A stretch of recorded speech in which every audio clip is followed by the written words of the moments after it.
Ok, conseguem ouvir?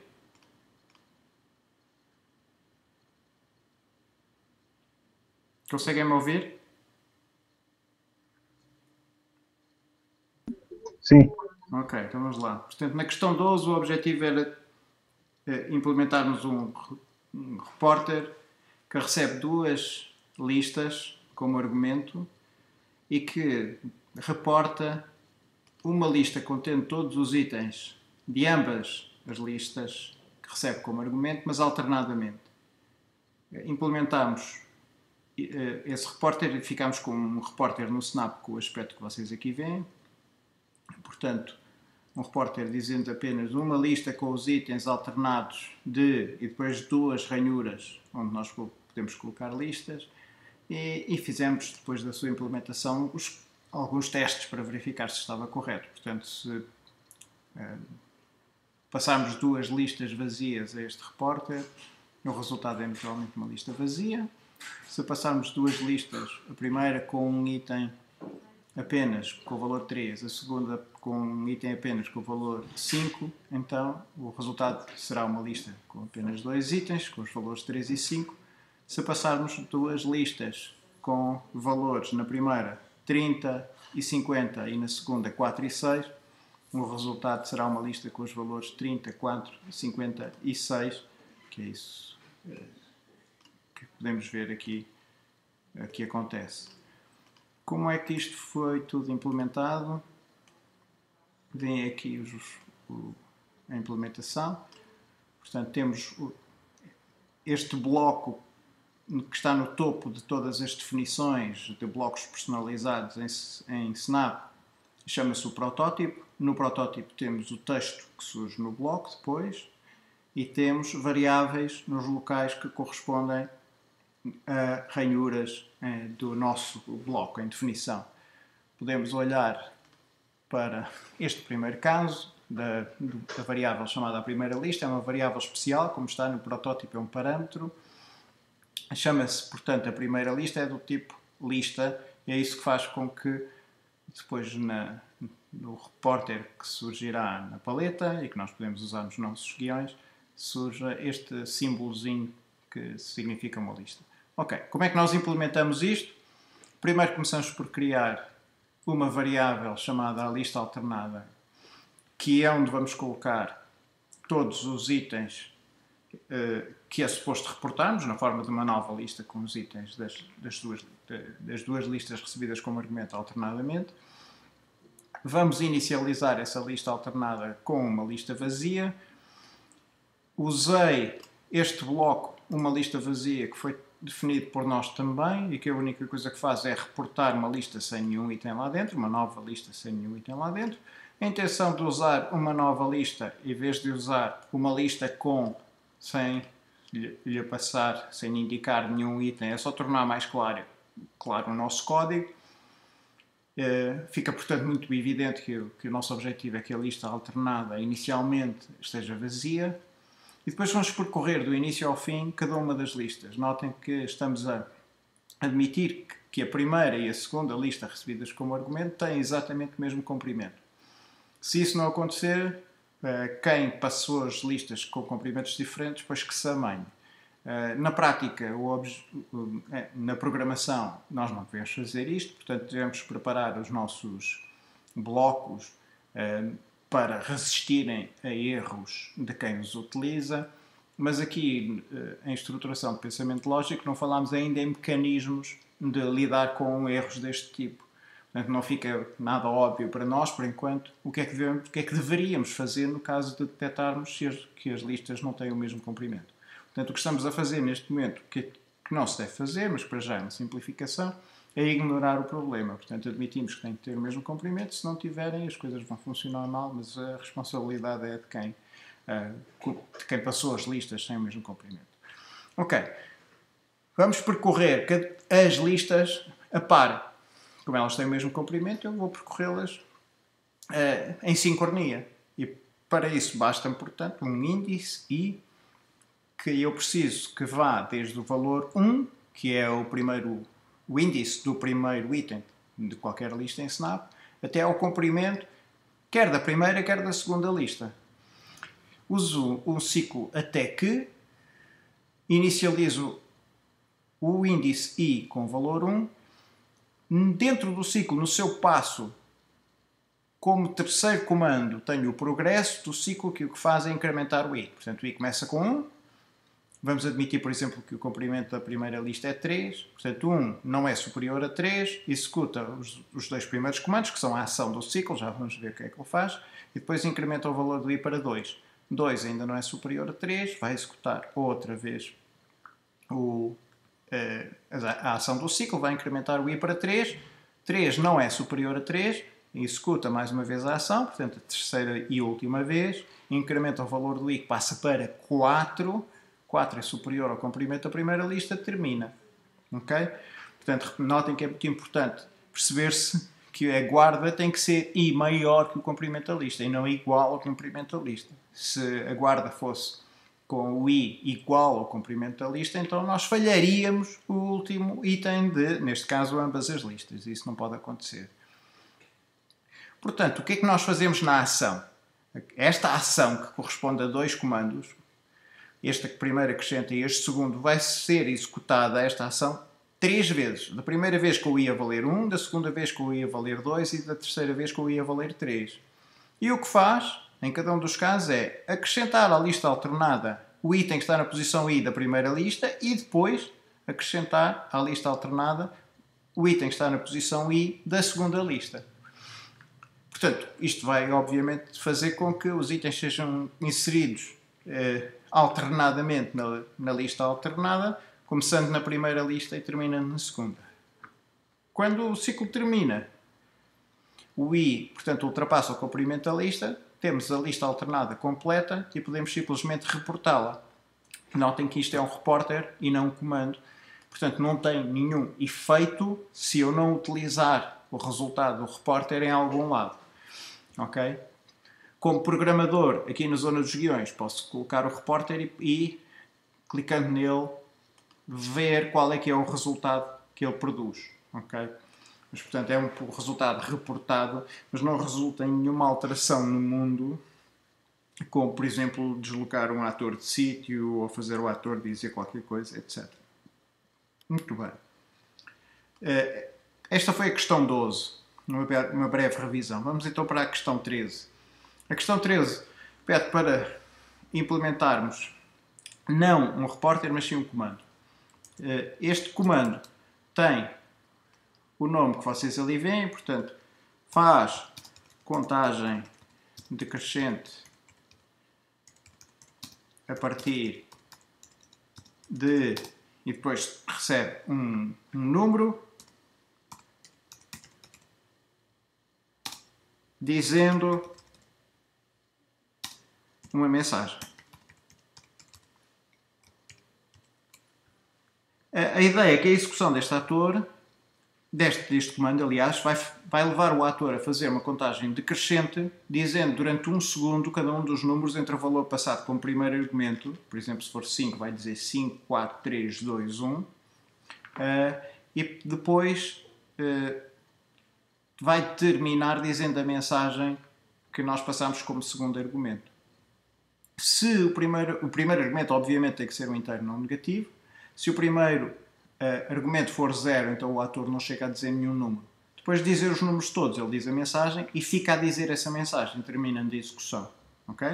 Portanto, vamos então implementar este nosso comando. Criar um novo bloco. Repararam que ele era roxo, pertence aqui à paleta da aparência. É um comando, portanto, vou escolher aqui como um comando. Portanto, já tinha copiado aqui o texto e, portanto, já tenho disponível.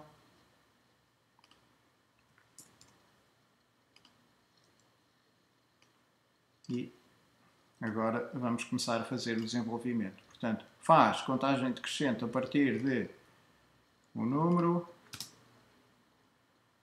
que vamos transformar numa entrada numérica, dizendo uma mensagem que é uma entrada de texto. Ok. Como é que nós... Vamos começar pelo fim. Como é que nós temos que terminar? De acordo com o que está escrito no enunciado, vocês veem aqui, é suposto terminar dizendo a mensagem e ficando a dizer a mensagem. Reparem que há dois blocos diz no Snap. Um é um diz, em que o ator só diz durante algum tempo e depois o balão de fala desaparece, e há um outro diz que coloca o ator a dizer e continua a execução no bloco a seguir. É este diz que nós precisamos para dizer a mensagem final. Portanto, podemos vir buscar esse diz à paleta da aparência e podemos dizer-lhe que no fim ele tem que dizer a mensagem. Ok? É claro que antes disso ainda falta muita coisa, mas já podemos começar a fazer alguns testes. Faz a contagem decrescente a partir de, vamos supor, 3, dizendo, por exemplo, partida. Ok? Bom, neste momento falta dizer 3, 2, 1, mas pelo menos a parte final já diz. Notem como ficou a dizer partida. Executou e ficou a dizer. Para deixar de dizer, das duas uma, perdão, ou uso um bloco, um comando diz, em que não digo nada e ele cala-se, ou então basta-me carregar aqui a bandeira vermelha, aliás no botão de paragem, e ele deixa de dizer. Ok? Todos estão a ver? Ok, perfeito. Então agora precisamos de fazer, naturalmente, um ciclo. Porque é que precisamos fazer um ciclo? Precisamos dizer todos os valores entre o número e 1 para conseguirmos fazer aquilo que é especificado no enunciado. Para fazermos este ciclo, podemos usar vários dos blocos dos comandos iterativos do Snap, mas há um que me parece aquele mais evidente. Quem é que me sabe dizer? Quem é que tem alguma sugestão?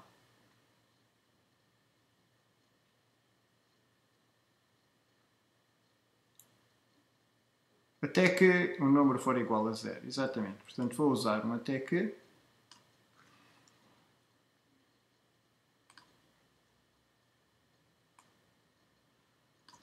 o número seja igual a 0. Obviamente, neste caso, o que é que eu estou a fazer? Estou a partir do princípio que o que preciso de fazer dentro do ciclo, para além de dizer o número, é reduzir o seu valor. Portanto, eu estou a alterar diretamente o parâmetro chamado o número. Okay? Neste momento, obviamente, que me falta a ação, mas tenho o progresso do ciclo. Ou seja, tenho aquilo que me garante que o ciclo termina ao fim de um número finito de iterações. Admitindo, naturalmente, que o número que me é passado como argumento é um número não negativo, que é muito importante, claro. Para cada valor que o número toma entre o valor que tem inicialmente e 1, porque o 0 é exclusivo, eu tenho que dizer durante um segundo esse valor. E, portanto, vou colocar aqui um diz, dizendo para lhe dizer o número durante um segundo. Vamos ver se isto funciona. 3, 2, 1, partida. Ok? Que é exatamente aquilo que nós queríamos. Portanto, este primeiro exercício é um exercício extremamente simples, como vocês veem. E vamos verificar se os blocos que nós usamos estão corretos. Usamos um até que, usamos o diz final, usamos o diz para dizer cada um dos números, usamos um adiciona para ir reduzindo o valor do número e o igual para saber se já tínhamos chegado a 0 como guarda do nosso ciclo. Perfeito. Pergunta 14. Implemento o mesmo comando da linha anterior, mas com recursividade. Com recursividade é um bocadinho mais complicado. Vamos ver como é que isto se pode resolver usando recursividade. Eu vou colocar a solução iterativa aqui ao lado. Ok. Quando se pensa numa solução recursiva para um problema, a ideia é sempre a mesma. Será que eu posso descrever este meu problema de uma forma que faça apelo ao mesmo problema, mas mais pequeno? Ou pondo a coisa de uma forma um bocadinho mais clara neste caso. Será que fazer a contagem decrescente, por exemplo, a partir de 10, é semelhante a fazer a contagem decrescente a partir de um valor mais pequeno? Quem é que me sabe dizer?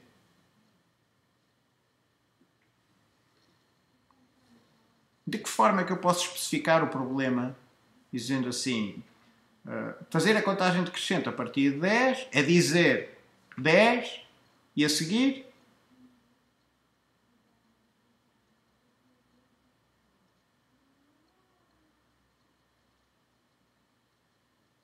decrementar esse valor. Essa é a maneira. Se eu pensar dessa forma, estou a pensar iterativamente. Eu tenho que pensar em termos do problema como um todo, mas pensar nele um bocadinho mais pequeno. O truque aqui é dizermos assim, fazer a contagem decrescente a partir de 10 é a mesma coisa do que dizer 10 durante um segundo e depois fazer a contagem decrescente a partir de quanto?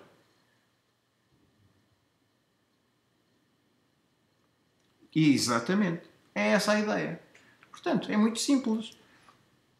Eu vou dizer durante um segundo o número e a seguir o que é que tenho que fazer? Tenho que usar o mesmo comando para dizer a mesma mensagem final, mas agora não a partir de número, mas sim a partir de número menos 1. Ok? Repara que há, para o Ricardo, que disse há pouco que íamos decrementar este valor.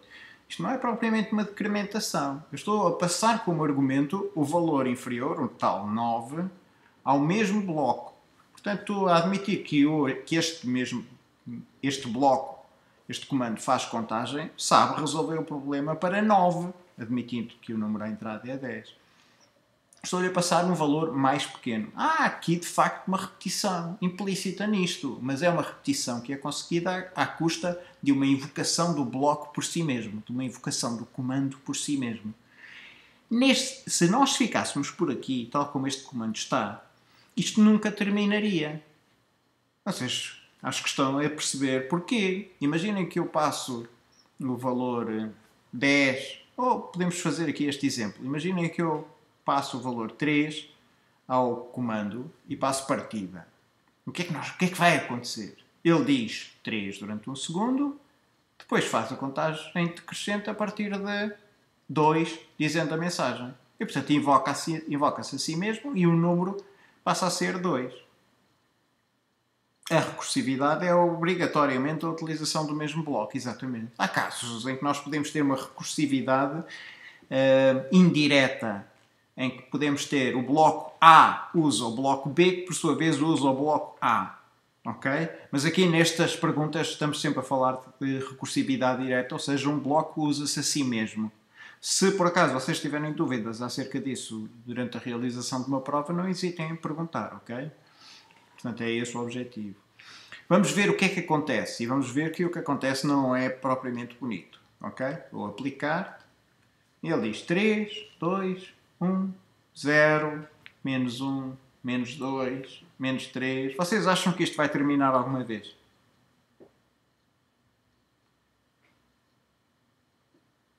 Não, justamente. Ok? Só há uma hipótese de nós terminarmos isto, que é forçarmos o Snap a terminar a execução. Qual é o problema aqui? É que todas as soluções recursivas de um problema têm que ter um caso base. Esse caso base é o caso em que nós já não precisamos de usar recursividade porque chegamos ao problema trivial, ao problema mais simples de todos. Qual é que é o problema mais simples de todos neste caso? É quando o número vale quanto?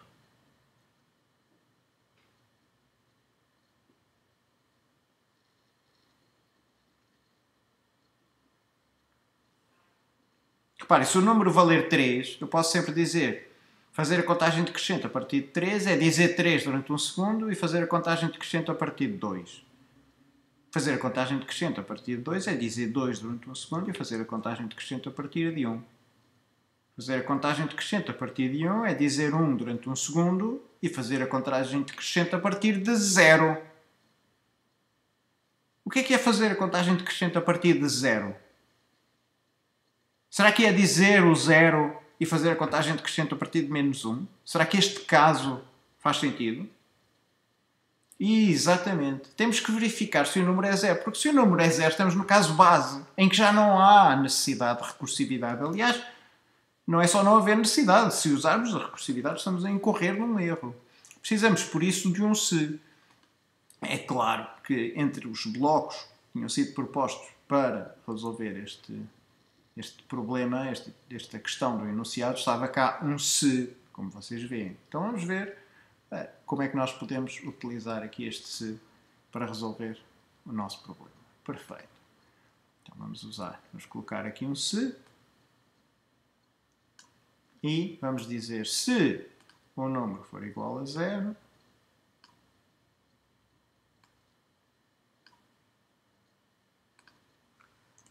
e agora temos que saber o que é que fazemos.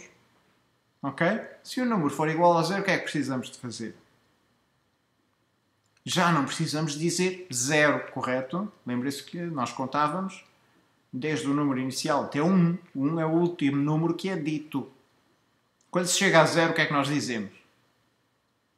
Dizemos partida. Neste caso não é necessariamente partida, o que dizemos é a mensagem. Ok? Mas é exatamente essa a ideia. Claro que é partida se nós estivermos neste caso aqui. Lógico. Ok? Mas notem que o nosso comando é genérico. Eu podia ter posto aqui outra mensagem qualquer. Está bem? Portanto, vamos dizer partida. Será que isto vai resolver o problema? Ou falta aqui qualquer coisa?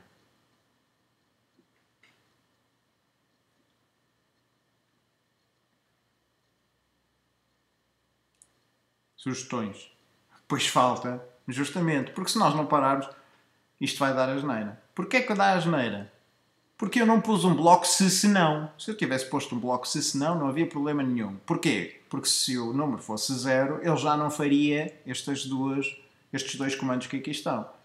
Mas como eu não pus um se não, se o número for 0, ele vai dizer a mensagem e depois continua a execução aqui para baixo, dizendo 0 e invocando-se a si mesmo com o valor menos 1. E voltamos ao mesmo problema que tínhamos originalmente. Querem ver? 3, 2, 1. Agora vai dizer 0, menos 1. Nem chegámos a ver aquele partida. Vocês viram lá escrito partida? Não. O que acontece é que partida foi escrito e imediatamente a seguir ele disse o número e portanto desapareceu. Deixem-me fazer aqui uma esperazinha, só para vocês verem que ele de facto diz o partida. Ok? 3, 2, 1, partida, 0, menos 1. Estão a ver? Portanto, nós, o que é que temos de fazer? Das duas, uma, ou usamos um se não, ou o que é mais usual fazer-se nestas circunstâncias é dizermos assim: o caso geral, nós não queremos cá metido dentro de nenhum se não. Queremos o caso geral aqui em baixo. Queremos é antes fazer a verificação do caso base e tratá-lo à parte. Para isso, dizemos a mensagem e paramos a execução do nosso bloco. Como? Usando este bloco que aqui está. Para este guião do bloco. Estão a ver? Agora vamos à procura dele aqui no Snap. Para este guião do bloco. Para este guião do bloco. Será que alguém vê? Pois. Este bloco desapareceu. Este bloco já não existe no Snap. Ok? O bloco que existe agora e que ainda não está traduzido porque eles ainda não puseram as minhas traduções disponíveis no Snap, chama-se Stop. E eu tenho que escolher aqui no menu o que é que quero parar. Quero parar este bloco, this block. Portanto, Stop this block. Quando isto estiver traduzido, há de ser para este guião do bloco. Ok? Embora com um menuzinho. Portanto, vou colocar aqui. Ok? E vamos ver se funciona. Este bloco que aqui está para este guião do bloco é um comando de retorno. Ok? Vamos então executar. 3, 2, 1. Partida. Exatamente aquilo que nós precisávamos. Ok? O que é que vocês acham? Esta solução é mais simples ou mais complexa do que a solução iterativa?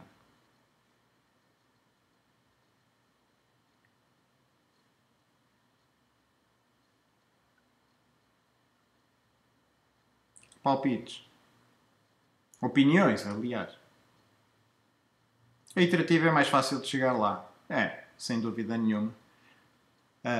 Este é um mau exemplo da utilização da recursividade, ok? Há montes de casos em que a recursividade de facto é mais simples, inclusivamente, de perceber. O exemplo clássico do fatorial é um desses. Mas há outros. Por exemplo, quando vocês forem aprender algoritmos e estruturas de dados, vão lidar com estruturas de dados que têm uma tal natureza que os algoritmos recursivos são os que fazem mais sentido e que são mais fáceis de entender. Isso nem sempre acontece. Portanto, qual é que é a solução que nós devemos adotar? A nossa escolha deve ir sempre pela solução que for mais evidente, mais clara, mais direta de se perceber. E que neste caso é naturalmente a iterativa, não é a recursiva. Okay? Mas isto nem sempre é verdade. Okay? Portanto, eu vou colocar aqui de novo a iterativa, manter aqui a recursiva ao lado. Ok? Perfeito. Cá temos a nossa contagem decrescente, tal como pedido pelo enunciado. Muito bem. Então vamos agora à questão 15, que era a última questão.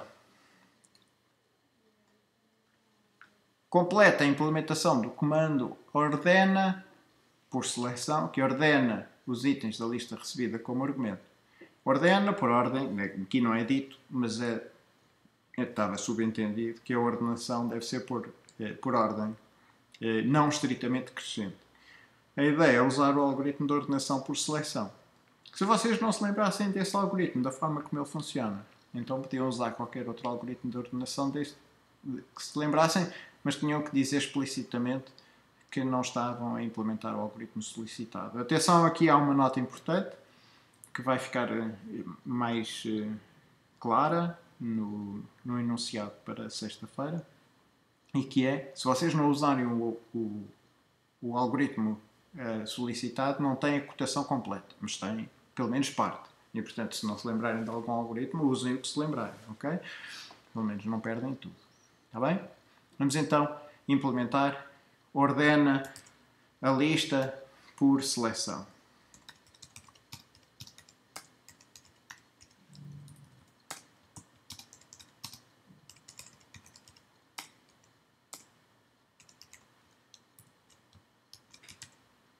Vamos então ao snap, vou criar um novo bloco pertencente às listas, é um comando, vou chamar ordena a lista por seleção, vou colocar aqui entre parênteses. Nós normalmente não colocamos o nome do algoritmo em particular no nome do bloco. Eu, aliás, nem vou fazer isso aqui.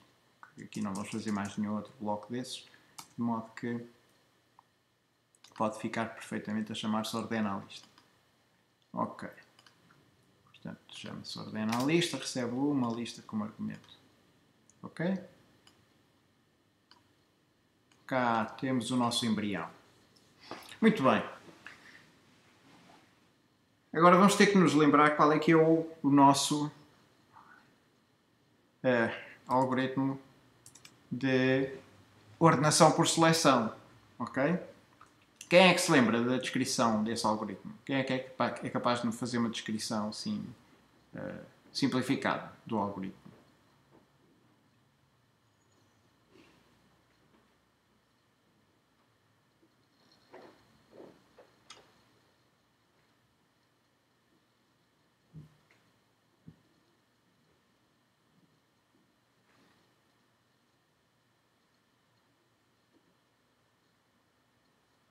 Ninguém? Hugo?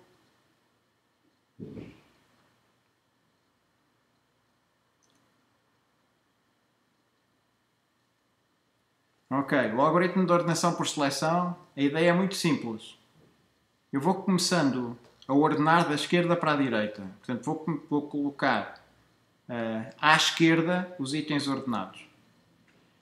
Esse é o algoritmo de ordenação por bolha, que é o de simplesmente irmos avançando lista fora, comparando pares de itens, e se os itens estiverem pela ordem inversa àquela que deveriam estar, então trocamos os dois itens, os dois valores dos itens, aliás. O quicksort é o do pivô, exatamente. O da ordenação por seleção é um bocadinho diferente. Portanto, a ideia é começarmos a colocar a partir da esquerda os itens mais pequenos. Portanto, a primeira coisa que vamos fazer é procurar o mais pequeno de todos os que existem na lista e vamos colocá-lo na posição 1. Depois vamos procurar o mais pequeno dos que sobram e vamos colocá-lo na posição 2. E assim sucessivamente. Ok? Precisamos para isso, se vocês olharem para o enunciado percebem isso, precisamos de um bloco chamado troca. Troca qualquer coisa com qualquer coisa. Portanto, troca I com J de a lista. Eu aqui não tenho esse comando definido e, portanto, vou defini-lo rapidamente. Portanto, troca I com J de a lista. Vamos fazer este comando rapidamente. O I tem que ser um número, o J tem que ser um número, a lista tem que ser uma lista e já agora tem que ter o artigo separado do nome propriamente dito. Ok, aplicar e já tem o aspecto que era suposto ter.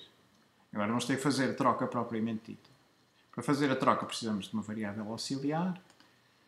Vou chamar o valor original do item I. Do item em I. Vou alterar. É muito... Este é um padrão típico. Sempre que nós queremos trocar o valor de duas variáveis, precisamos de usar uma terceira variável como auxiliar. Portanto, vou guardar o valor do item que está na posição I da lista. Depois disto, já posso fazer a substituição do valor do item I da lista pelo valor que está na posição J da lista. Finalmente, já guardei o valor que estava na posição J na posição I. Posso pegar no valor original do item I e colocá-lo na posição J de a lista. Ok?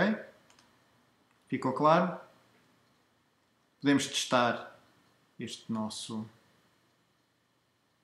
comando criando uma variável a qual eu posso chamar os números. Um minuto.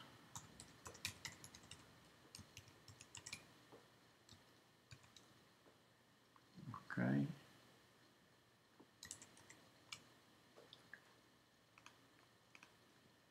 Os números, vou alterar os números para uma lista com alguns números cá dentro, já vamos pôr, portanto, por exemplo, 4, 2, 5, 8, 1, por exemplo, ok? Vou dizer esta lista no final e, portanto, disse 4, 2, 5, 8, 1. Agora vou usar o meu novo bloco e vou trocar os que estão. Os itens estão na posição 4 e 5, portanto, em vez de dizer 8, 1, deve dizer 1, 8. Portanto, trocar o que está na posição 4 com o que está na posição 5 dos números e deve dizer 1, 8. Ok? Portanto, funciona. Estamos prontos para utilizar este novo bloco aqui na ordenação. sempre que vocês pensarem em algoritmos de ordenação, pensem em casos particulares. Quais é que são os casos particulares simples em que vocês devem pensar no caso da ordenação? Quais são aqueles em que vocês podem imediatamente dizer não é preciso fazer nada? É muito útil pensar assim porque pomos logo de lado algumas situações que poderiam complicar o resto do algoritmo. Ok? Há algum caso em que, exatamente, se está vazio ou se só tem um valor, não vale a pena ordenar. E, portanto, podemos imediatamente excluir essas hipóteses usando aqui um se. Se. E agora precisamos de um menor ou igual, não é? Portanto, queremos comparar o comprimento para saber se é menor ou igual a 1. É claro que eu podia verificar com menor do que 2, ok? Mas a verdade é que quando nós programamos, devemos programar de uma forma que seja tão direta e clara quanto possível. Se a forma de nós pensarmos é se for menor ou igual a 1, então devemos representar exatamente dessa maneira no nosso código. Portanto, eu vou criar um novo predicado chamado menor ou igual. Vocês não precisavam de fazer isto, como é lógico, não é? Vocês reparem, se vierem aqui, têm indicado claramente no enunciado que devem admitir que o bloco menor ou igual está já definido, tal como troca, portanto não precisavam de o definir, ok? Portanto, o primeiro valor menor ou igual a o segundo valor, ok? Vamos criar o nosso bloco, vou transformar isto numa entrada numérica ou um parâmetro numérico. Sermos mais rigorosos. O segundo valor.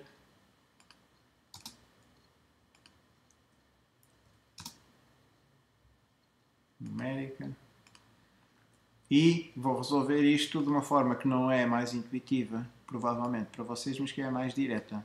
E quer dizer assim, o primeiro valor é menor ou igual ao segundo valor se não for maior. Se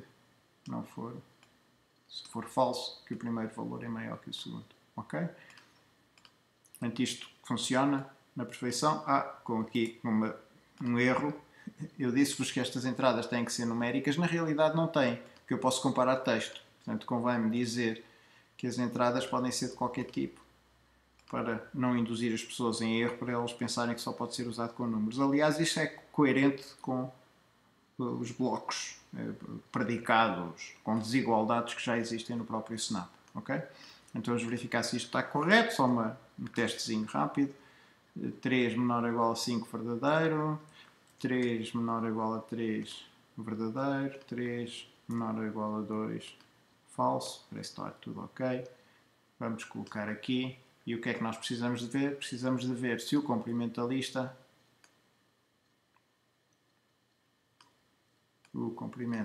lista for inferior ou igual a 1, então não precisamos de fazer mais nada. O que é que eu devo colocar ali dentro daquela forquilha do se?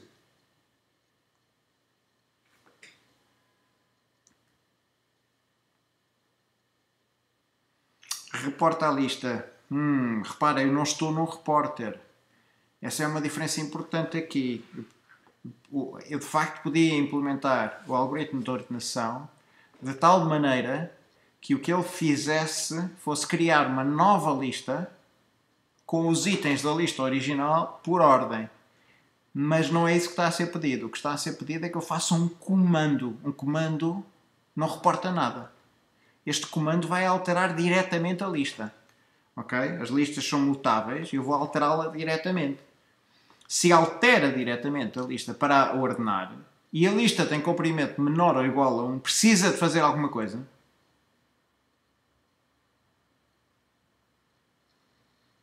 Não. De onde? O que é que eu devo fazer? Basta-me terminar, não é? Como é que eu termino? Termino usando para este guião do bloco. Ok, já sabemos que o Snap, entretanto, desde que as aulas acabaram até hoje, evoluiu, passou a ter os blocos um bocadinho diferentes e que isto não está traduzido. O que precisamos é deste stop, em que em vez de dizer stop todos, é stop this block. Ok? Mais tarde há de estar traduzido como para este guião do bloco. Ok, neste momento já sabemos que se a lista tiver comprimento inferior ou igual a 1, terminamos. Se não, seguimos daqui para baixo. Como é que vamos agora implementar isto? Vamos fazer a primeira passagem. Na primeira passagem pelo nosso algoritmo de ordenação, nós vamos selecionar o mais pequeno dos valores e colocá-lo na primeira posição da lista. Ok? Isto significa que eu preciso de uma variável que me diga onde é que está o índice do mais pequeno. Onde é que está o mais pequeno dos valores encontrados. Portanto, vou criar essa variável chamada o índice do menor. Ok? O índice do menor.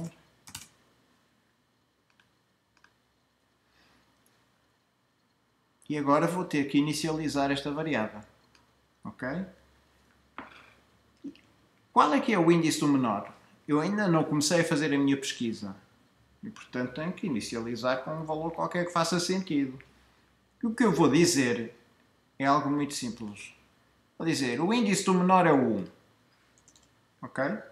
Portanto, vou admitir que o primeiro elemento é o menor de todos. E agora vou avançar para além deste índice, 1, à procura de algum que seja mais pequeno do que o que está indicado pela variável o índice do menor. E se encontrar, faço uma alteração ao índice do menor para refletir a posição do novo item mais pequeno que eu já encontrei. Perceberam a ideia? Um bocadinho confuso? Vamos lá avançar de maneira a ver se vocês percebem do que é que eu estou a falar. Preciso de um índice porque, uma vez que eu admiti que o menor era o que estava na posição 1, agora vou precisar de percorrer todos os outros índices até ao fim da lista à procura de algum que seja menor do que este 4. Ok? Então vou criar uma nova variável, vou-lhe chamar i. Ok? Vou inicializar essa variável com que valor? Quem é que me diz? Com que valor é que inicializo o i?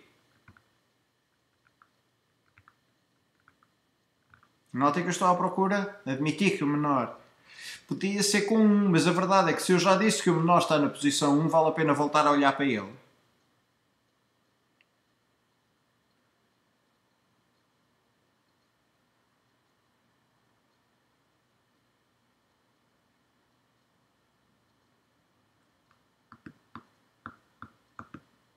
Exatamente. Portanto, passo diretamente para a posição 2. Exatamente, é isso mesmo. Portanto, salto logo para a posição 2. E vou ter que percorrer desde o início até ao fim da lista. Como é que eu sei, como é que eu posso percorrer do início até ao fim da lista? Com um simples ciclo, até que, ok? Até que o quê? Até que o i seja superior ao comprimento da lista. Certo? Se o i se tornar superior ao comprimento da lista, eu passei para além do 5, não é? E claro que este ciclo tem que ter a estrutura normal, ou seja, o progresso vai ter que fazer o i avançar. Ok? Agora, o que me falta é a ação do ciclo. O que é que eu devia fazer aqui como ação? Aqui na ação do ciclo, o que eu devia fazer era verificar se o item que está na posição i é menor do que o item que está na posição dada por este outro índice, chamado índice do menor. É isso mesmo que vamos fazer. Portanto, precisamos de um comando se e vamos verificar se o que está na posição dada por i de a lista é menor do que o que está na posição também da lista dada pelo índice do menor. Ok? Se for, o que é que eu devo fazer? Portanto, é isso que vai acontecer inevitavelmente. Vamos fazer aqui um pequenino traçado rapidamente. O i começa com 2, eu vou olhar para o 2, não é? 2 não é superior ao comprimento da lista, e vou olhar para dentro da lista e ver o que é que está na posição 2. Olha, o que está na posição 2 é o próprio valor 2. Será que 2, este valor, é menor do que o que está na posição dada por o índice do menor, que neste momento vale 1, da lista? Ou seja, 2 é menor do que 4? É. Então, nesse caso, o índice do menor já não está correto. O índice do menor já não devia ser 1, devia ser quanto? Devia ser 2, justamente, que é exatamente o valor que está na variável i. Então, o que eu devo fazer é alterar a variável, o índice do menor, para o valor que está na variável i. E, portanto, o índice do menor vai passar a conter neste momento o valor 2. Depois incremento o i e o i passa para 3. Será que o que está na posição 3 da lista, o que está na posição 3 da lista, é menor do que o que está na posição 2 da lista? Não é, porque 5 não é menor do que 2. E, portanto, não entramos dentro deste se. Saltamos aqui para o progresso, e o progresso acrescenta 1 ao valor do i, que passa de 3 para 4. O 4 não é superior ao comprimento da lista, que neste caso é 5. E, portanto, ele vai ver se o que está na posição 4 da lista, que é 1, é menor do que o que está na posição dada por o índice do menor, que é 2 neste momento, da lista, que por acaso também é o valor 2. Será que 1 é menor que 2?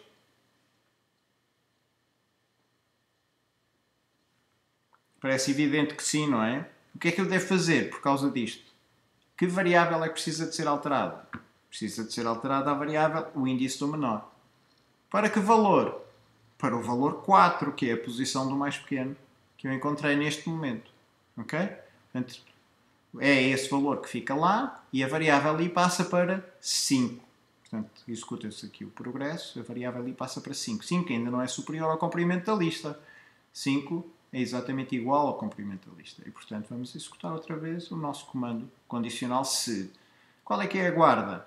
Vamos ver se o que está na posição 5 da lista, que é o valor 8, é inferior ao que está na posição dada pelo índice do menor, que neste momento é 4, da lista, que é o valor 1. 8 não é menor que 1, portanto não se executa este comando dentro do se.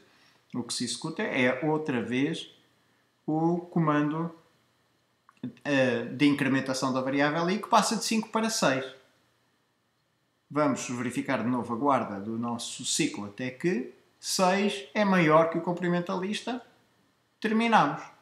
O que é que devíamos fazer neste momento? Agora que já sabemos onde é que está o mais pequeno dos valores da lista. Sabemos que está na posição 4. O que é que nós devemos fazer neste momento?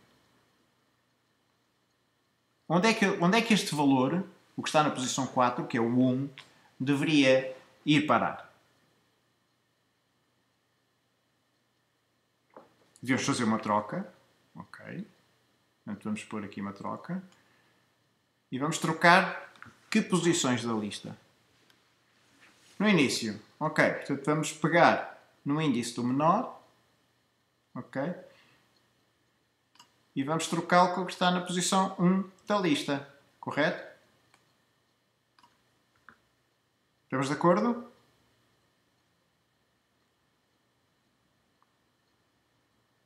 Precisamos. Porquê? Porque aquilo que nós fizemos aqui foi só uma passagem. Isto não ordena, na realidade, a lista. Isto só faz um dos passos, que é escolher o mais pequeno de todos e colocar na posição 1. A lista com que vamos ficar, vamos ver qual é. Pois, perdão. A lista com que vamos ficar. Já agora deixem-me só dizer-vos uma coisa. Deixem-me só mostrar-vos aqui qual é que é a lista na realidade que nós teremos. Ok? Portanto, a posição do mais pequeno que ele vai encontrar vai ser na posição 5.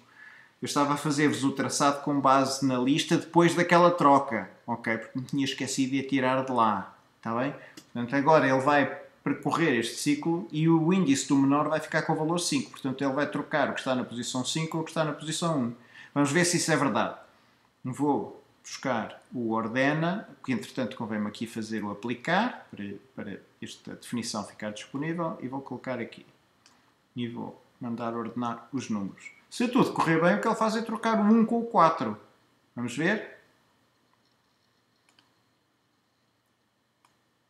E assim foi. Trocou o 1 com o 4. Ok?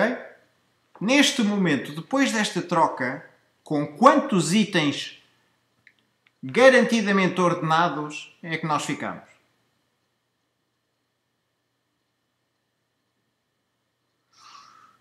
Dois. Ok.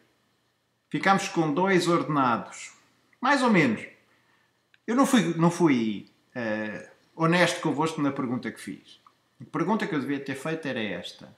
Com quantos itens ordenados e na posição definitiva é que nós ficamos? Garantidamente. 1. Exatamente. Ok? Então nós precisamos aqui de mais qualquer coisa. Já agora uma outra questão. Imaginem que o 1 inicialmente já estava na posição 1.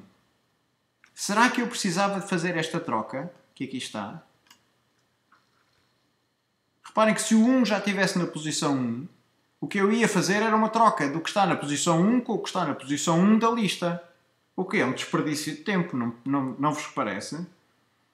Ou seja, eu só devo fazer esta troca se o índice do menor não for 1. Correto?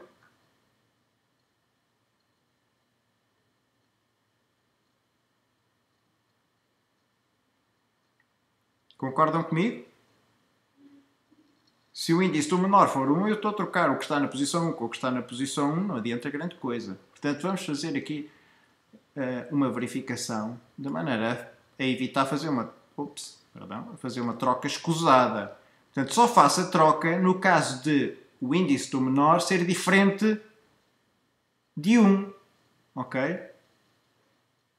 Não é se não for o valor do i, cuidado, porque o i, quando eu termino este ciclo aqui, o i vai ter sempre o comprimento da lista. Ok? Não é o i, é o 1. Eu quero saber, só quero fazer esta troca se o que está nesta variável, o índice do menor, for diferente de 1. É claro que eu percebo porque é que tu estás a pensar em utilizar a variável i. É porque nós ainda precisamos aqui de mais um ciclo, claramente, porque neste momento só estamos a fazer a colocação de um valor na sua posição definitiva. Ok? Estamos inteiramente de acordo com isso. Mas aqui esta troca, eu não tenho que comparar com o i, porque nunca seria o i, o índice, porque o i termina com o valor 6, que é o comprimento da lista mais 1, mas sim com o 1, que é a posição com a qual eu vou trocar. Preciso de um predicado, que eu não tenho aqui definido,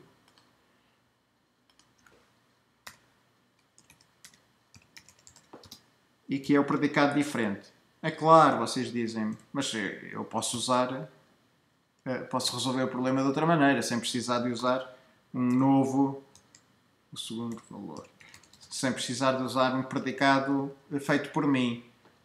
Sim, é verdade, podia fazê-lo, mas como o que nós queremos fazer é uma comparação para saber se é diferente, não há nada como termos um predicado que verifique isso diretamente, para que o nosso código fique tão claro e transparente quanto possível. Notem, mais uma vez, que no enunciado estava cá o diferente, como vocês veem, ok? Portanto, vamos aqui acrescentar os espaços, acho que já acrescentei, já tem qualquer tipo, e agora vamos pôr o segundo valor, também tem que ser qualquer tipo, perfeito, vamos ver se ele está com o aspecto que nós queríamos, está, vamos a reportar simplesmente o valor de é falso que os dois são iguais, não é? Portanto, ser diferente significa que é falso, é que são iguais.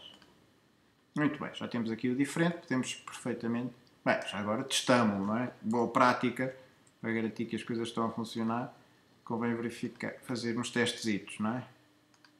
Parece que sim. Portanto, vou arrastá-lo para aqui e vou dizer que isto só faço a troca, então, se o 1... Ops, e entretanto tirei do sítio, desculpem lá, eu burrice minha. Portanto, se o 1 for diferente do índice do menor, então eu troco o que está na posição 1 com o índice do menor. Ok? Mas mais uma vez, isto não nos adiantou nada. Porquê? Porque nós, com isto, só estamos a colocar na posição definitiva um valor, 1. Vamos fazer aqui um exercício. Nós queremos repetir isto, esta nossa passagem pela lista, procurando o mais pequeno de todos, nós queremos repetir o número de vezes suficiente para que a nossa lista fique ordenada. Ao fim de uma passagem desta meu ciclo, que ainda assim vai precisar de alguns ajustes, eu tenho mais um item ordenado na posição definitiva. Ok? Portanto, cada vez que eu executar este meu ciclo, eu vou ter mais um item ordenado. Então eu posso pôr isto dentro de um ciclo até que exterior, portanto vou colocar este aqui dentro, e vou criar uma variável que me vai dizer em cada momento quantos itens ordenados é que eu já tenho. Ok? Então vamos pôr aqui. Ou se vocês quiserem, posso pôr a coisa... sim, vamos pôr o número de itens ordenado e na posição... Só um minuto. Posição definitiva.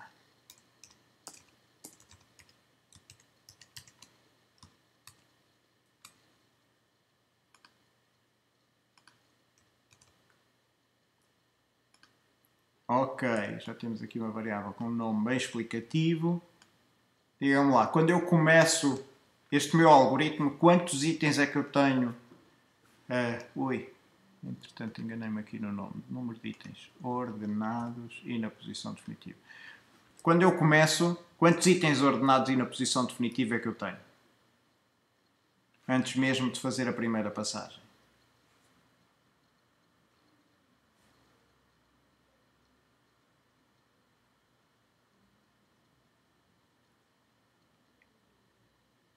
Se eu ainda não fiz nada, tenho algum item ordenado e na posição definitiva, malta? Obviamente. Portanto, o que é que eu tenho? Tenho 0. O número de itens ordenados e na posição definitiva é 0. Agora vou fazer várias passagens. Ok? Por cada passagem que eu fizer destas, obviamente vou ficar com mais um ordenado e na posição definitiva. E, portanto, no final da passagem eu vou acrescentar 1 à variável. O número de itens ordenados e na posição definitiva. Concordamos?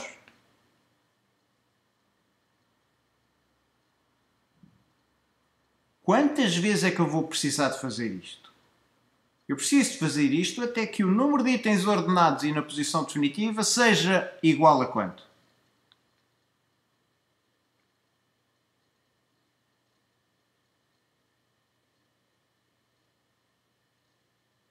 Ok.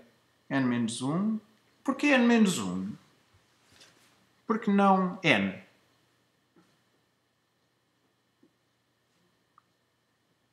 E tu tens razão, Ricardo. Eu sei que é N-1. Eu gostava era que me dissesses porquê.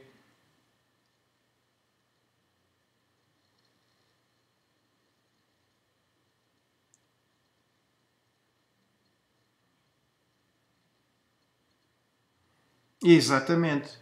Se eu tenho todos os itens, exceto o último, ordenados e na posição definitiva, então o desgraçado do último tem que necessariamente também já estar ordenado e na posição definitiva. Concordamos todos, não é? Portanto, o que é que vamos fazer? Vamos colocar aqui uma comparação para ver e terminamos quando o número de itens ordenados e na posição definitiva for o comprimento da lista menos 1. Ok?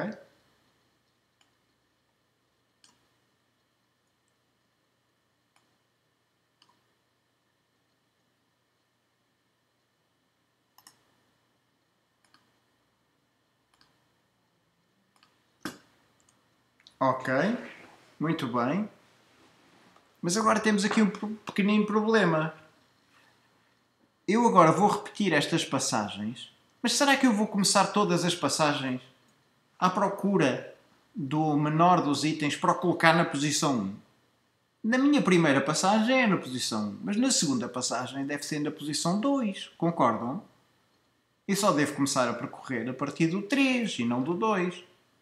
E na terceira passagem devo começar a percorrer, devo inicializar o índice do menor com 3 e começar a percorrer a partir da posição 4.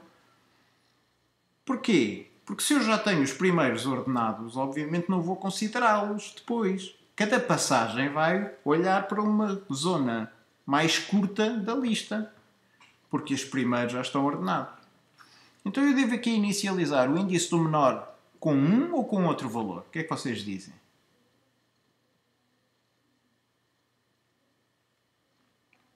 Com que valor é que eu inicializo? Há aqui alguma variável que nos possa ajudar a resolver este problema?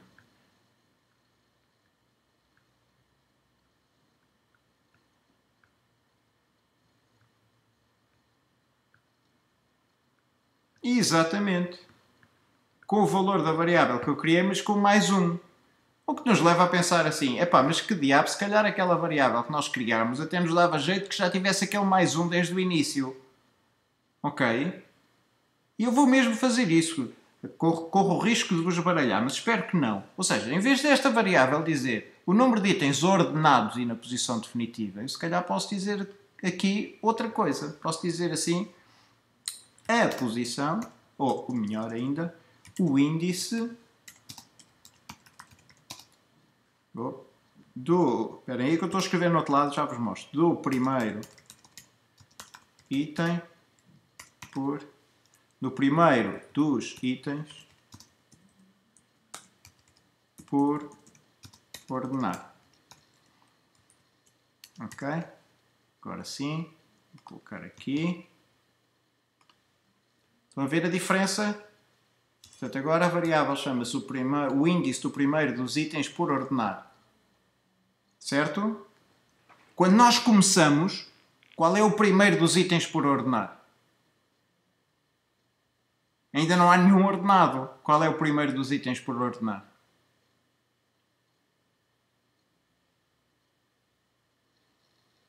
É o 1, exatamente. Portanto, agora já não inicializo com 0, mas sim com 1. Depois da primeira passagem, certo? O que ficou na posição definitiva foi o 1 e, portanto, o índice do primeiro dos itens por ordenar, tenho que alterar aqui, entretanto, o nome da variável, deve passar a ter o valor 2, porque é esse o primeiro dos itens por ordenar ao fim de uma passagem, certo? Concordam? Ou seja, eu preciso de incrementar, da mesma maneira que incrementava antes o número de itens ordenados e na posição definitiva, continuo a ter que incrementar o índice do primeiro dos itens por ordenar, para que ao fim de uma passagem passe à posição 2. E depois de outra passagem passa à posição 3 e assim sucessivamente. Com esta nova variável chamada o índice do primeiro dos itens por ordenar, com que valor é que eu devo inicializar o índice do menor?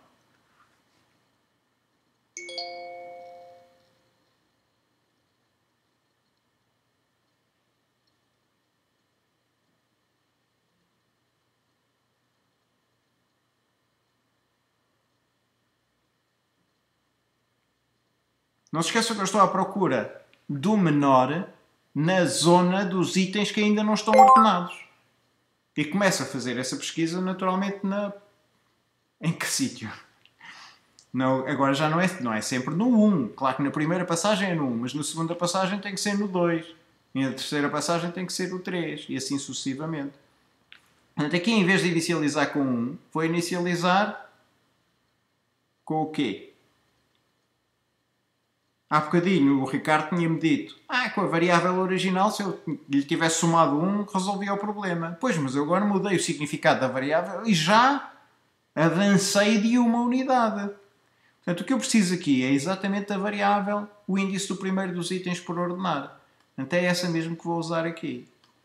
Portanto, o índice do menor, eu vou inicialmente considerar que é o índice do primeiro dos itens por ordenar. Ok? Na primeira passagem é 1, claro. Ok? Na segunda passagem não, vai ser 2 e assim sucessivamente. E aqui, devo alterar o i para 2? Uma vez que eu considerei que o índice do menor é o que está na posição, o índice do primeiro dos itens por ordenar, devo começar a procura de algum que seja menor do que esse em que posição? Na posição imediatamente a seguir, certo? Então o que é que eu coloco aqui?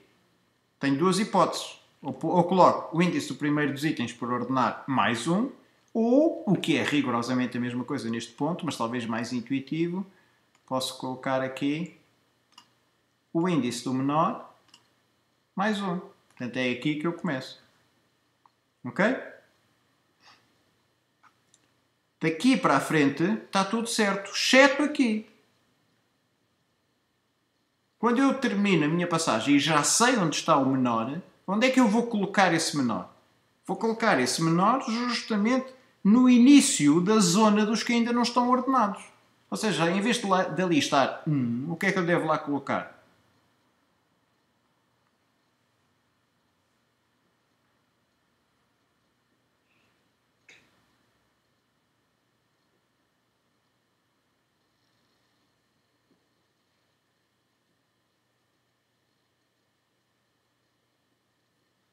Palpites. Na primeira passagem, 1 está lá muito bem. Na segunda passagem, o que lá devia estar era 2. Na terceira passagem, o que lá devia estar era 3. Nós temos aqui uma variável que cresce exatamente desta maneira. Que é a variável o índice do primeiro dos itens por ordenar. Começa por ser 1, depois passa para 2, depois passa para 3. E é razoável estar aqui. Porquê? Porque nós, quando encontramos o menor, onde nós queremos colocá-lo é justamente no índice do primeiro dos itens por ordenar para que ele passe a estar ordenado para mais um item. Ok? E possa recomeçar este processo na passagem seguinte. Portanto, o que eu vou colocar aqui é o índice do primeiro dos itens por ordenar. Ok? Quer na troca, quer na comparação, obviamente. A comparação para saber se vale a pena fazer a troca ou não. E se valer a pena fazer a troca, então faço-a. Ok?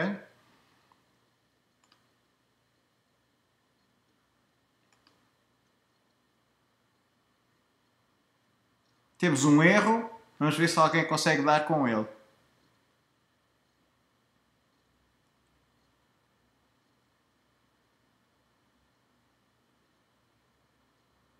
Ok. O erro é fácil de ver. Eu devo ir até quando? O número de itens ordenados na posição definitiva já nem sequer existe. Vocês lembram-se de ter construído esta guarda e depois alterei o nome da variável. Esta guarda aqui já não faz sentido com esta variável, porque ela não existe sequer. Por isso é que está a dar o erro. Portanto, eu preciso de fazer uma guarda que me use o índice do primeiro dos itens por ordenar. E termino quando o índice do primeiro dos itens por ordenar for quanto?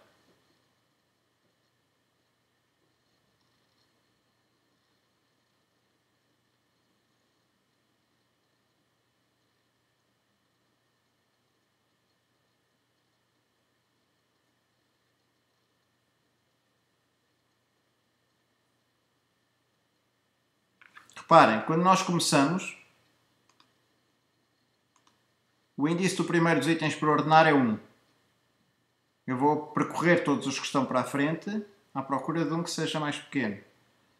Portanto, vamos parar aqui e vou pô-lo simplesmente a dizer os números para vocês verem o estado em que eles estão originalmente. Portanto, é este o estado. O índice do primeiro dos itens por ordenar é 1. Ele vai à procura do mais pequeno de todos e coloca-o nessa posição. Ok? Nesse momento, o índice do primeiro dos itens por ordenar passa para 2. E ele vai à procura do mais pequeno desde essa posição até ao fim. Coloca lá o mais pequeno e o índice do primeiro dos itens por ordenar passa para 3. Vai à procura do mais pequeno dentro destes 3, troca-o com o que está nessa posição, o índice do primeiro dos itens por ordenar, e vai começar a procura agora na posição 4. Portanto, o índice do primeiro dos itens por ordenar nesse momento é 4. Encontra o mais pequeno, coloca-o nessa posição e o índice do primeiro dos itens por ordenar passa para 5. Neste caso particular. Quando o índice do primeiro dos itens por ordenar chega a 5, ainda vale a pena eu ir à procura do menor?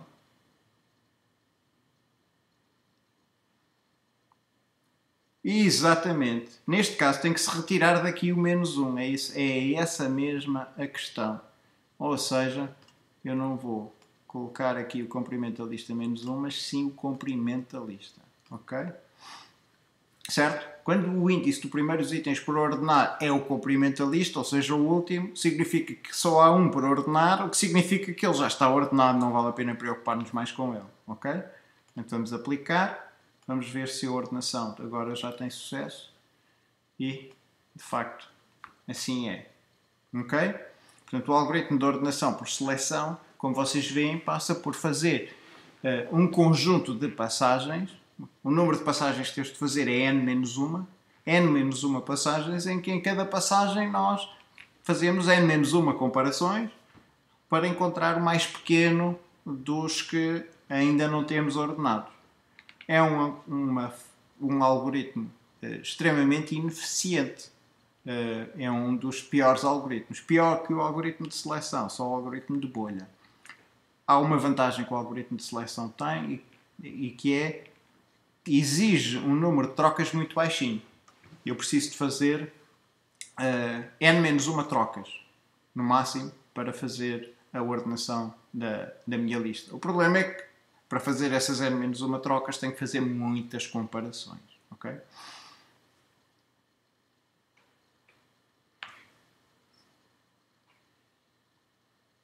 Damos este como encerrado? O que é que vocês dizem?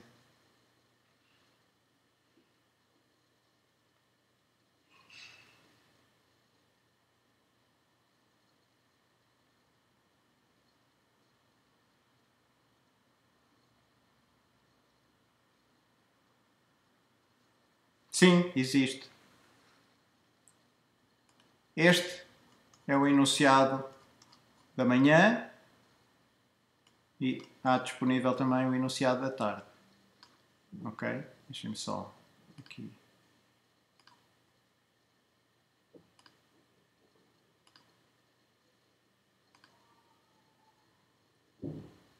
Abrir o Google Drive.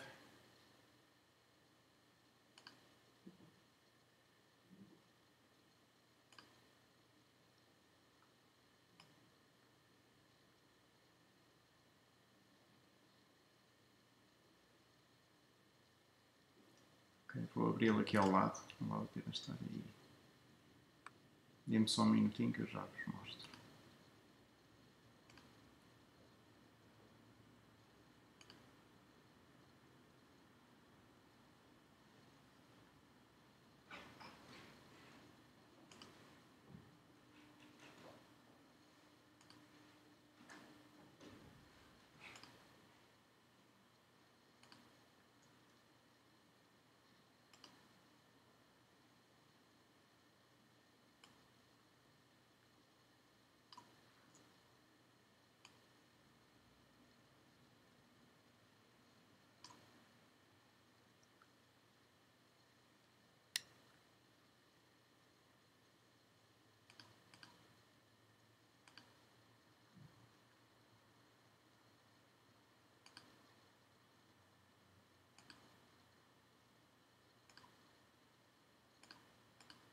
Ok, portanto tem aqui, como vocês veem, o enunciado da prova da noite.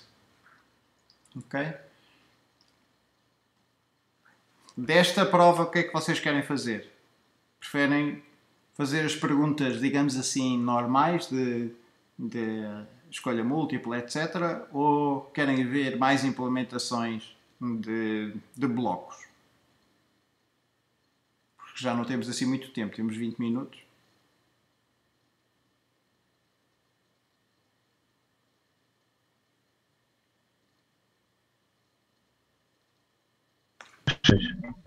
Não ouvi, não ouvi.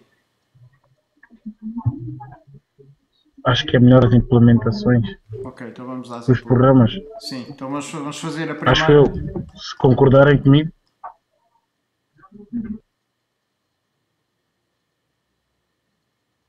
Ok, então vamos lá.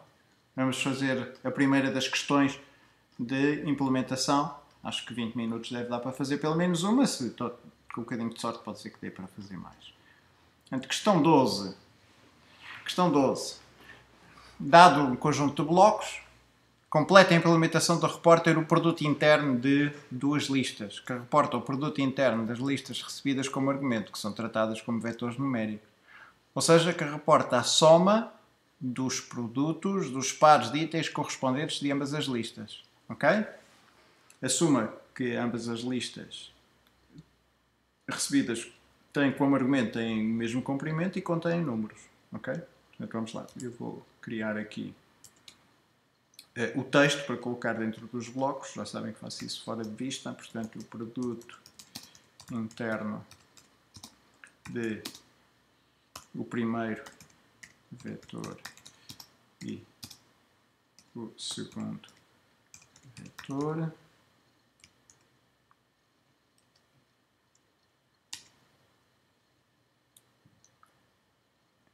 Estou a dizer, faço isto fora de vista. Mas vocês veem o que eu estou a fazer ou não? Não me lembro se partilhei o ecrã, se partilhei a janela. Boa questão. Sim, partilhou. Ok, estão vendo. Perfeito. Vamos editar o bloco. Portanto, um produto interno era um repórter operador. Ok.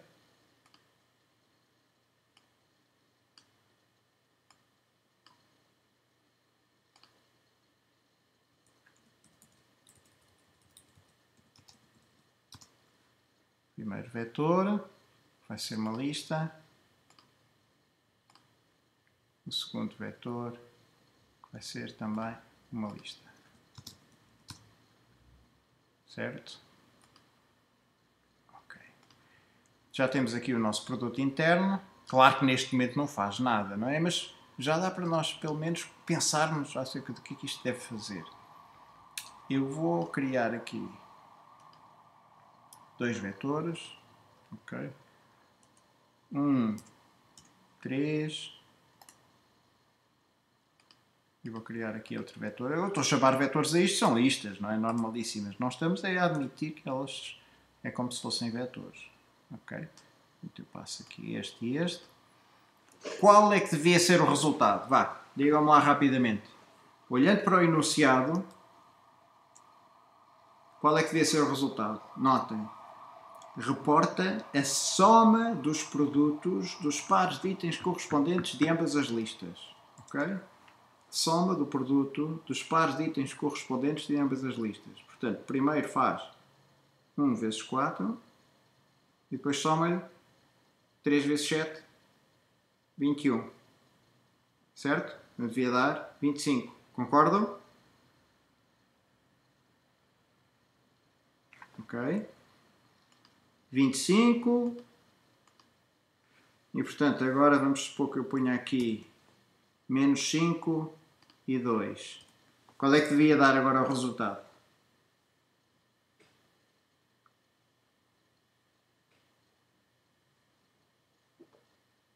É isso mesmo. Perfeito. E agora vamos pôr aqui mais um exemplo. Eu vou duplicar.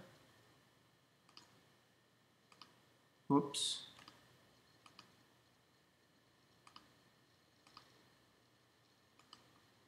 E se as duas listas estiverem vazias? Qual é que deve ser o resultado?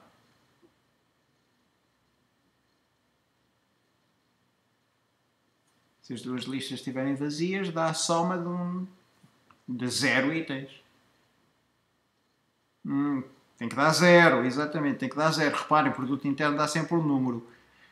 E que número é esse? É uma soma. É a soma do produto de pares. Quantos pares é que eu vou somar? 0. Se eu somar 0 pares, qual é o resultado da soma? Deve ser 0.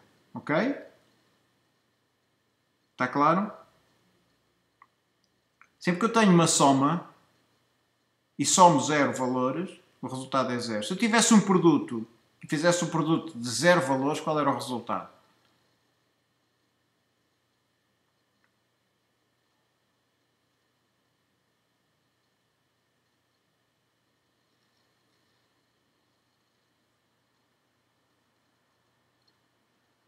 Pensem numa potência. 2 elevado a 3 é 2 vezes 2 vezes 2. É 8. Correto?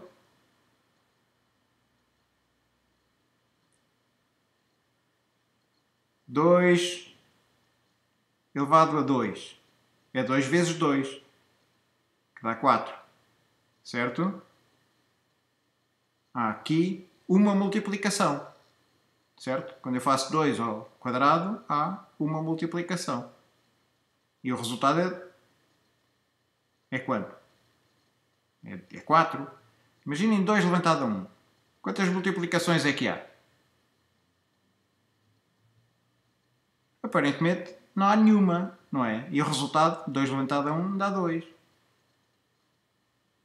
Na realidade, há uma multiplicação, já vamos ver qual é que é. Mas e 2 levantado a 0? Quantas vezes é que vocês multiplicam com 2 levantado a 0?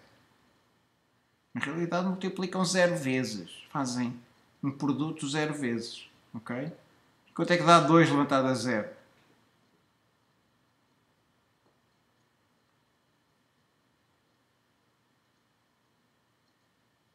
1. Exatamente.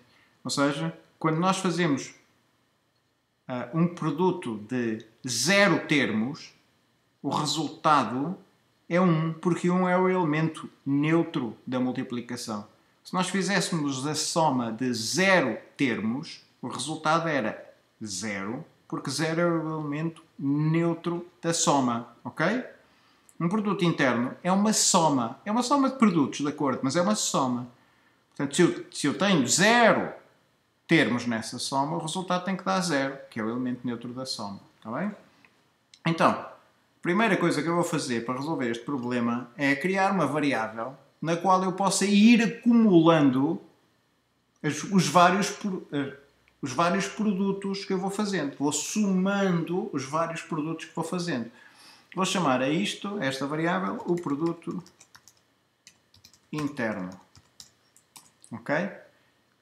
Devo inicializar esta variável com quanto? Uma vez que ainda não fiz nenhum produto e, portanto, ainda não fiz nenhuma soma. Devo inicializar com quanto a variável o produto interno?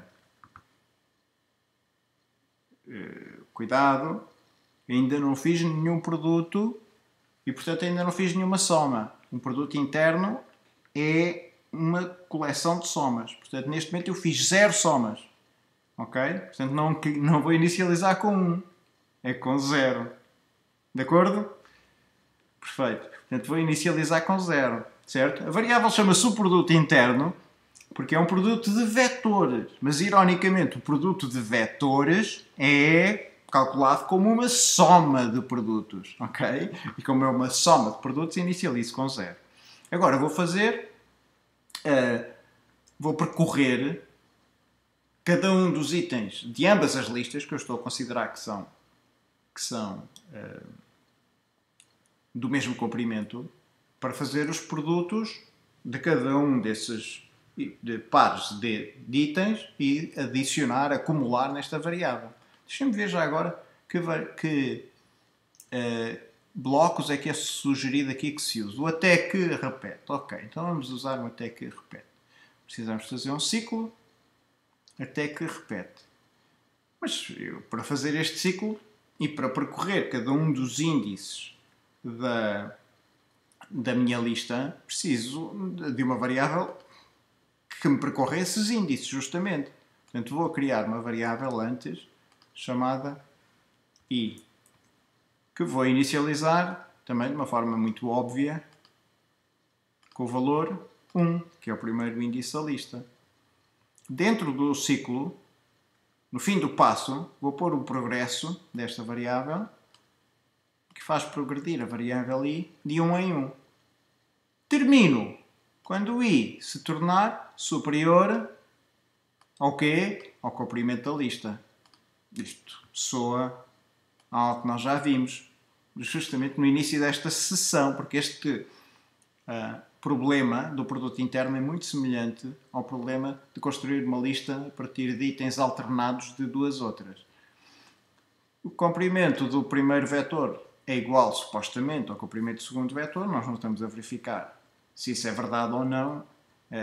porque como eu já vos expliquei, nós ainda não temos aqui nenhum mecanismo, vocês não aprenderam um mecanismo para lidar com erros deste tipo. Portanto, estamos a admitir que é verdade. Se não for, quem invocou aqui o nosso bloco com listas com comprimentos diferentes, pois, olha, problema dele. Ok? Portanto, se o i se tornar superior ao comprimento do primeiro vetor, que é, como quem diz, o comprimento do segundo vetor, eu termino. Quando tudo isto terminar, o que é que eu reporto?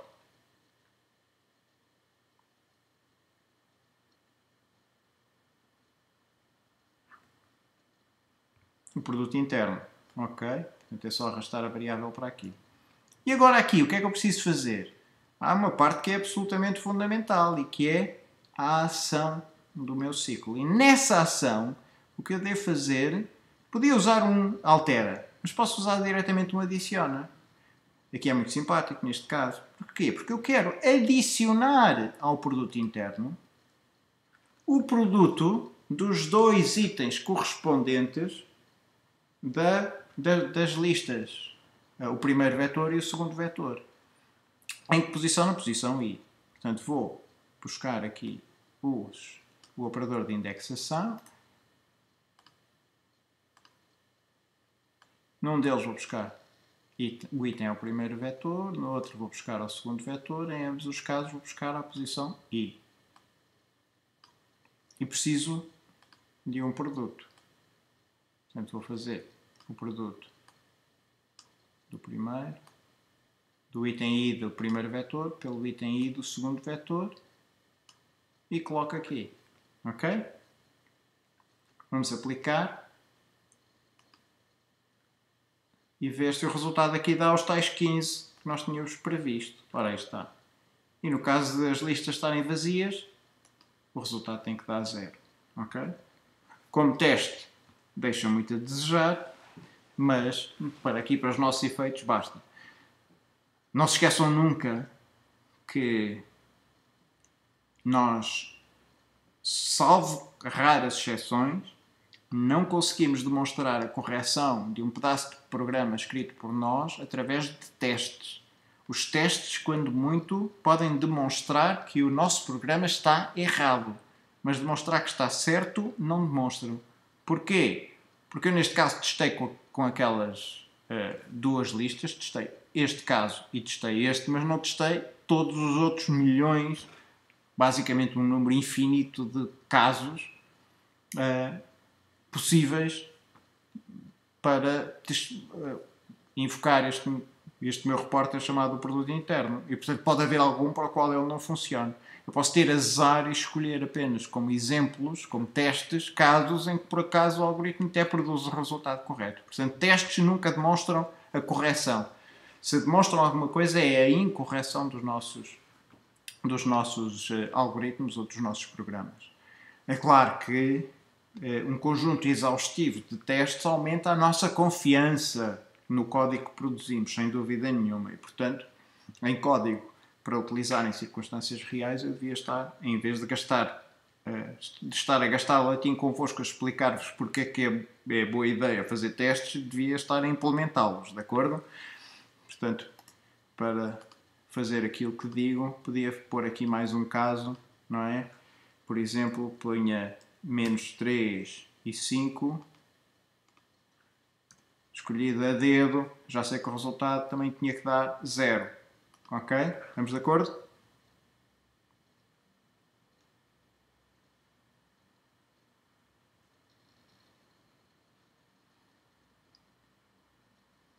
Perceberam a implementação? Está aí alguém? Ok, fixe. Sim, sim. Só mais uma questão já agora, antes de terminarmos, e que é esta. Diga, diga. Tenho visto muito poucas utilizações do campus online. Eu recordo-vos que no campus online vocês podem vir à componente prática e na componente prática encontram questões de EPL já usadas em provas anteriores. Versão 2. Professor, posso interromper? Podes, diz. Quando é que o senhor vai disponibilizar o vídeo? Este vídeo Sim. eu vou pô-lo já a fazer. Portanto, E amanhã de manhã já está? deve estar. Deve. Sim, Sim. Isso deve estar pronto já amanhã de manhã, sem problema nenhum. Ok. Entretanto, o que eu vos recomendo é façam estas questões da EPL, porque são um bom treino para as questões da escolha múltipla, ok? Cada vez que vocês executam estas questões da EPL já usadas em provas anteriores, ele põe-vos à vossa disposição 10 questões às quais vocês têm que responder e depois submetem. E podem submeter tantas vezes quantas queiram. Ocasionalmente, há algumas questões que exigem a minha correção, porque são questões abertas, e quando isso acontece, ele não vos diz que nota é que vocês tiveram antes de eu corrigir. Ok? Mas eu comprometo-me amanhã à tarde tratar disso. Ok? Se vocês me deixarem versões para corrigir, eu amanhã à tarde corrijo, porque amanhã de manhã vou estar ocupado na universidade. Mas há outras circunstâncias em que por acaso não calha nenhuma dessas questões e aí vocês obtêm logo um feedback. Está bem? Seja como for, obtêm um feedback. Se não for imediato, é passado umas horas. Portanto, recomendo que façam. Está bem? Meus caros, boa noite. Ok? Bom estudo. E até sexta. Tchau, senhor, até sexta.